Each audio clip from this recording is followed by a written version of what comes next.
Baik, Assalamualaikum warahmatullahi wabarakatuh. Perkenalkan, nama saya Irfan Kurniawan dari Prodi PJJ Manajemen. Baik, di sini saya akan menyampaikan sedikit presentasi di mata kuliah Manajemen Hubungan Industrial. Baik, langsung saja ke materi. Kita masuk ke pendahuluan, yaitu ada latar belakang dalam dunia bisnis modern. Sumber daya manusia merupakan aset paling penting bagi keberlangsungan sebuah perusahaan. Perusahaan yang mampu menjaga hubungan kerja yang harmonis antara manajemen dan karyawan akan lebih mudah mencapai tujuan organisasi. Sebaliknya, perusahaan yang gagal mengelola hubungan industrial berpotensi mengalami konflik, penurunan produktivitas, dan tingginya tingkat keluar masuk karyawan atau turnover. PT sedang tidak baik-baik saja adalah sebuah perusahaan retail di Indonesia yang sedang menghadapi masalah serius dalam hubungan industrial. Tingkat turnover karyawan yang tinggi menunjukkan adanya ketidakpuasan terhadap sistem penggajian, jam kerja yang penting, serta kurangnya perhatian terhadap keseimbangan antara kehidupan kerja dan kehidupan pribadi yang biasa kita kenal work-life balance.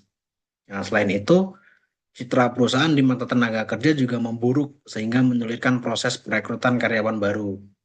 Kondisi ini menimbulkan kekhawatiran terhadap kelangsungan operasional perusahaan. Jika tidak segera ditangani, perusahaan dapat mengalami kekurangan tenaga kerja, menurunnya kualitas pelayanan, serta kerugian finansial.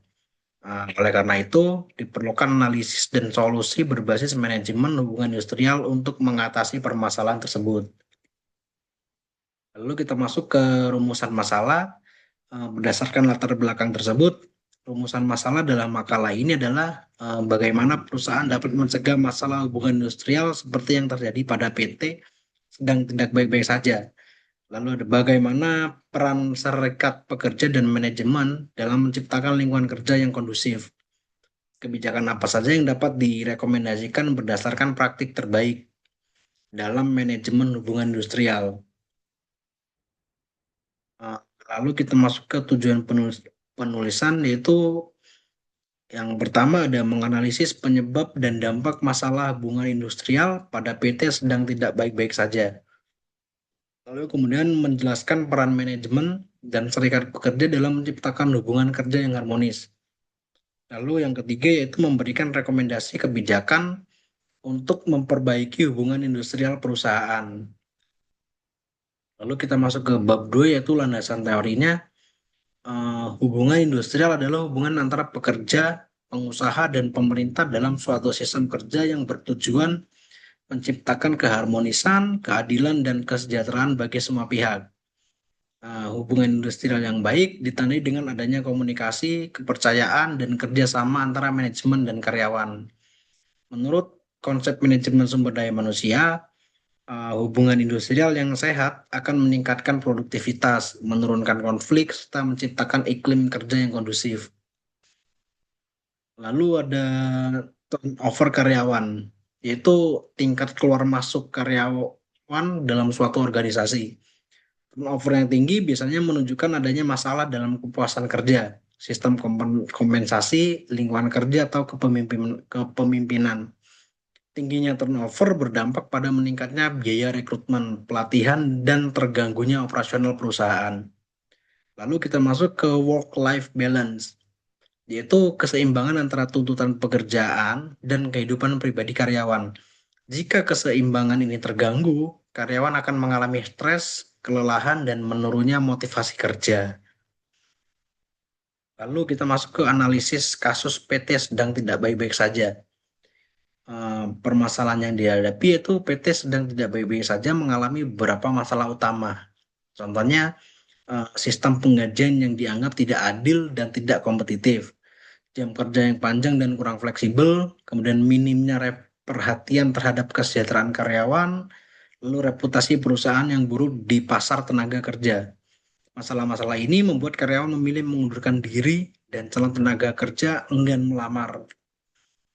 Lalu dampak terhadap perusahaannya yaitu kekurangan tenaga kerja di gerai retail, kemudian ada menurunnya kualitas pelayanan kepada pelanggan, kemudian beban kerja karyawan yang tersisa semakin berat, lalu meningkatnya biaya rekrutmen dan pelatihan, kemudian ada menurunnya citra perusahaan.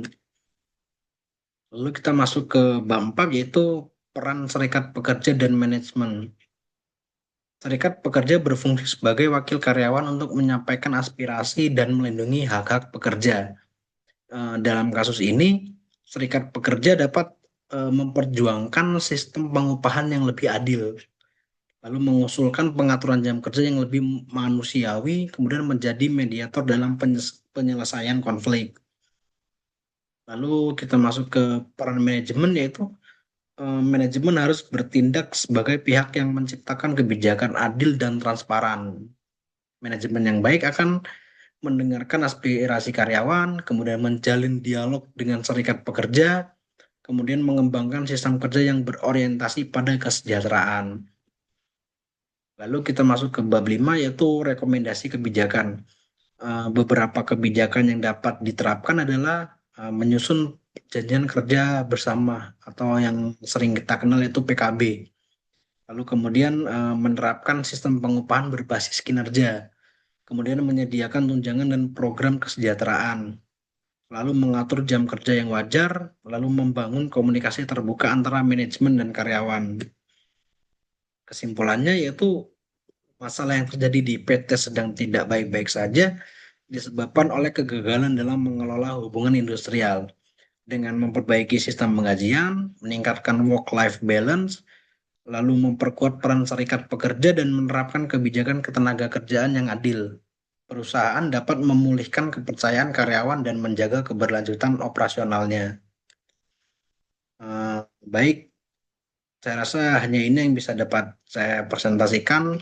Lebih dan kurang saya mohon maaf. Semoga bermanfaat. Terima kasih.